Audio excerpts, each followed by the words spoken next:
అందరికీ నా హృదయపూర్వక నమస్కారాలు.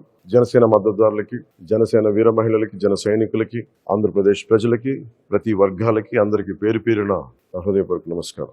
ప్రతి ఒక్కరికి 2 చేతులెత్తి అభ్యర్థిస్తున్నాను, ఆర్థిస్తున్నాను. వైసీపీ వ్యతిరేక ఓటు చీలకుండా భారతీయ జనతా పార్టీ పోటీ చేస్తున్న చోట, తెలుగుదేశం పోటీ చేస్తున్న చోట మీరు సంపూర్ణంగా జన సైనికులు, జనసేన వీర మహిళలు, జనసేన మద్దతుదారులు ఎట్టి పరిస్థితుల్లో వైసీపీ నాయకులు రకరకాల మాటలు మాట్లాడుతూ ఉంటారు. మేము వెళ్ళిపోయి గెలిచి మేము జనసేనలోకి వెళ్ళిపోతాం, ఇలాంటి అబద్ధాలను మీరు నమ్ముకున్న సంపూర్ణంగా ఈసారి మనస్ఫూర్తిగా అందరం ఒకసారి కలిసి ఒకటే చోట, ఒకటే అడుగుతోటి, ఒకటే భావంతో ఆంధ్రప్రదేశ్ని సంరక్షించుకుందాం, గెలిపించుకోవడం మన బాధ్యత.